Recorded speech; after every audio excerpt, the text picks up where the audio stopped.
Hi ಎಲ್ರಿಗೂ ನಮಸ್ಕಾರ. Welcome back to my channel. ನಾವಿವತ್ತು ಸ್ವಾಮಿ ವಿವೇಕಾನಂದರವರು ಹೇಳಿದ ಆ ಒಂದು ಮಾತಿನ ಬಗ್ಗೆ ಮಾತಾಡೋಣ.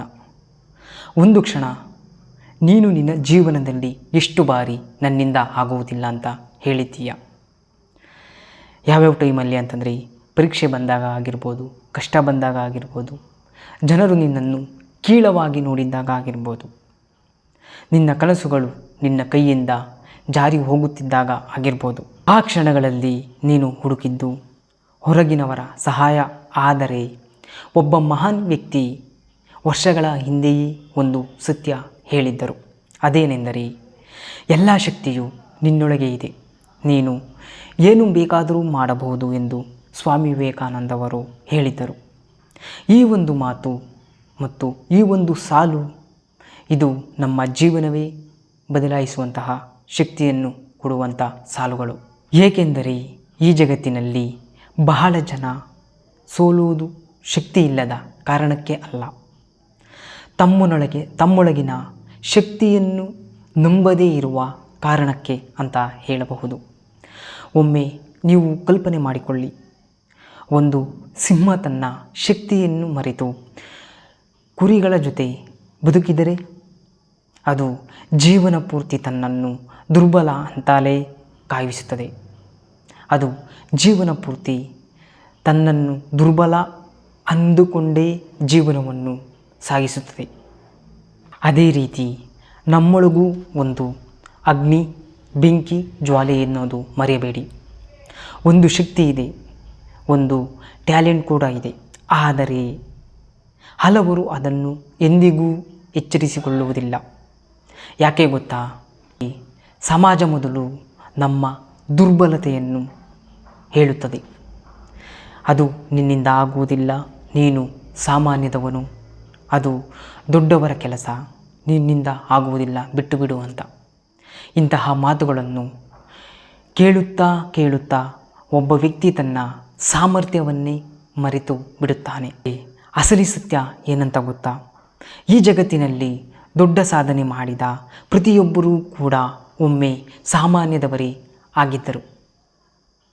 ಒಬ್ಬ ವಿದ್ಯಾರ್ಥಿಯಾಗಿರ್ಬೋದು, ಒಬ್ಬ ಬಡ ಹುಡುಗ ಆಗಿರ್ಬೋದು, ಒಬ್ಬ ಕೆಲಸ ಹುಡುಕುತ್ತಿದ್ದ ಯುವಕ ಆಗಿರ್ಬೋದು, ಒಬ್ಬ ಸೋತ ವ್ಯಕ್ತಿಯಾಗಿರ್ಬೋದು. ಆದರೆ ಅವರು ಒಂದೇ ಒಂದು ಕೆಲಸ ಮಾಡಿದರು. ಏನೆಂದರೆ ತಮ್ಮೊಳಗಿನ ಶಕ್ತಿಯನ್ನು ನಂಬಿದರು. ಒಂದು ಬೀಜವನ್ನು ನೋಡಿ, ಅದು ತುಂಬ ಚಿಕ್ಕದು, ಆದರೆ ಅದರೊಳಗೆ ಒಂದು ದೊಡ್ಡ ಮರ ಅಥವಾ ದೊಡ್ಡ ಫಸಲು ಅಡಗಿರುತ್ತದೆ ಅನ್ನೋದು ಮರೆಯಬೇಡಿ. ಅದೇ ರೀತಿ ನಿಮ್ಮೊಳಗೂ ಒಂದು ದೊಡ್ಡ ವ್ಯಕ್ತಿತ್ವ ಅಡಗಿದೆ. ನಿನ್ನ ಕನಸುಗಳು ಸಣ್ಣದಾಗಿರಬಹುದು, ಆದರೆ ನಿನ್ನೊಳಗಿನ ಶಕ್ತಿ ದೊಡ್ಡದು ಅಂತ ಯಾವತ್ತಿಗೂ ಎಂದಿಗೂ ಮರೆಯಬೇಡಿ. ಇದು ನೀವು ದುರ್ಬಲ ಅನಿಸಬಹುದು, ಆದರೆ ನಿನ್ನೊಳಗಿನ ಮನಸ್ಸು ಸರಿಯಾದ ದಿಕ್ಕಿನಲ್ಲಿ ಕೆಲಸ ಮಾಡಿದರೆ ನಿನ್ನ ಜೀವನ ಸಂಪೂರ್ಣ ಬದಲಾಗಬಹುದು. ಸ್ವಾಮಿ ವಿವೇಕಾನಂದ ಅವರು ಹೇಳಿದ ಈ ಮಾತಿನ ಅರ್ಥ ಏನೆಂದರೆ, ನೀನು ಹೊರಗಡೆ ದೇವರನ್ನು ಹುಡುಕುವ ಮೊದಲು ನಿನ್ನೊಳಗಿನ ಶಕ್ತಿಯನ್ನು ಗುರುತಿಸಿ ಮತ್ತು ಬೆಳೆಸಿಕೊಳ್ಳಿ ಮತ್ತು ನೋಡಿ. ನೀನು ಯಾರಿಗಿಂತಲೂ ಕಡಿಮೆ ಇಲ್ಲ. ನಿನ್ನೊಳಗೆ ಆತ್ಮವಿಶ್ವಾಸ ಬಂದ ಕ್ಷಣ ಕೆಲಸವೇ ಬದಲಾಗಬಹುದು ಮತ್ತು ನಿನ್ನ ಜೀವನವೇ ಬದಲಾಗುತ್ತದೆ ಎಂದು ಹೇಳಿದ ಮಾತು. ಒಬ್ಬ ವ್ಯಕ್ತಿಯ ಜೀವನ ಹಾಳಾಗುವುದು ಹೊರಗಿನ ಸಮಸ್ಯೆಗಳಿಂದ ಅಲ್ಲ, ಅವರ ಒಳಗಿನ ಭಯದಿಂದ. ಇದಕ್ಕೆ ಮೂಲ ಕಾರಣಗಳ ಏನೆಂದರೆ ಭಯ ಆಗಿರ್ಬೋದು, ಸಂದೇಹ ಆಗಿರ್ಬೋದು ಮತ್ತು ಆತ್ಮವಿಶ್ವಾಸದ ಕೊರತೆ ಆಗಿರ್ಬೋದು. ಇವು ಮನುಷ್ಯನನ್ನು ಒಳಗಿನಿಂದ ದುರ್ಬಲ ಮಾಡುತ್ತವೆ.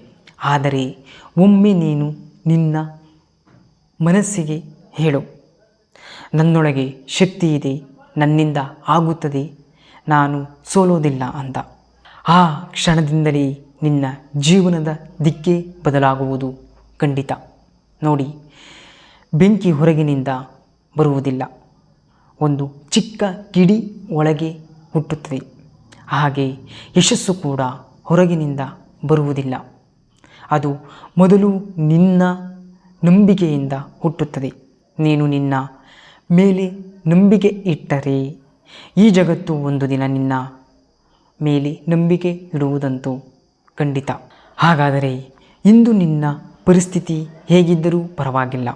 ನಿನ್ನ ಬಳಿ ಹಣ ಇಲ್ಲದಿರಬಹುದು, ಸಪೋರ್ಟ್ ಇಲ್ಲದಿರಬಹುದು, ಜನರು ನಿನ್ನನ್ನು ಅರ್ಥ ಮಾಡಿಕೊಳ್ಳದೇ ಇರಬಹುದು.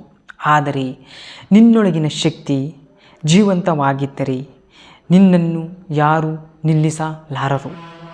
ಏಕೆಂದರೆ ಮನುಷ್ಯನ ನಿಜವಾದ ಶಕ್ತಿ ಅವರ ದೇಹದಲ್ಲಿ ಇಲ್ಲ, ಅವರ ಮನಸ್ಸಿನಲ್ಲಿ ದಿಟ್ಟವಾಗಿ ಇದೆ. ಆದ್ದರಿಂದ ಇವತ್ತು ನೀವು ಒಂದು ನಿರ್ಧಾರ ಮಾಡಿ, ಏನೆಂದರೆ ಇನ್ನು ಮುಂದೆ ನಿನ್ನನ್ನು ನೀನೇ ದುರ್ಬಲ ಅಂತ ಹೇಳಿಕೊಳ್ಳಬೇಡಿ. ನಿನ್ನ ಕನಸುಗಳನ್ನು ಆಳವಾಗಿ ನೋಡಿ. ನಿನ್ನ ಜೀವನವನ್ನು ಸಾಮಾನ್ಯ ಅಂತ ಜೀವಿಸಬೇಡಿ. ಏಕೆಂದರೆ ನಿನ್ನೊಳಗೆ ಒಂದು ಅಪಾರ ಶಕ್ತಿ ಇದೆ, ಒಂದು ಮಹಾ ಸಾಮರ್ಥ್ಯ ಇದೆ, ಒಂದು ದೊಡ್ಡ ಭವಿಷ್ಯವಿದೆ. ಅದನ್ನು ನೀನು ಎಚ್ಚರಿಸು. ನಿನ್ನನ್ನು ನೀನೇ ನಂಬು. ಒಂದು ದಿನ ಈ ಜಗತ್ತು ನಿನ್ನ ಸಾಧನೆಯನ್ನು ನೋಡಿ ಅಥವಾ ನೀನು ಮಾಡಿರುವ ಕೆಲಸವನ್ನು ನೋಡಿ ಆಶ್ಚರ್ಯಪಡುತ್ತದೆ. ಎಲ್ಲ ಶಕ್ತಿಯು ನಿನ್ನೊಳಗೆ ಇದೆ. ನೀನು ಏನು ಬೇಕಾದರೂ ಮಾಡಬಹುದು. ಇದೇ ಈ ಮಾತನ್ನು ಹೇಳಿದ ಸ್ವಾಮಿ ವಿವೇಕಾನಂದರ ಅರ್ಥದ ಸಾಲುಗಳು. ನೆಕ್ಸ್ಟ್ ವಿಡಿಯೋದಲ್ಲಿ ಸಿಗೋಣ. ಬಾಯ್.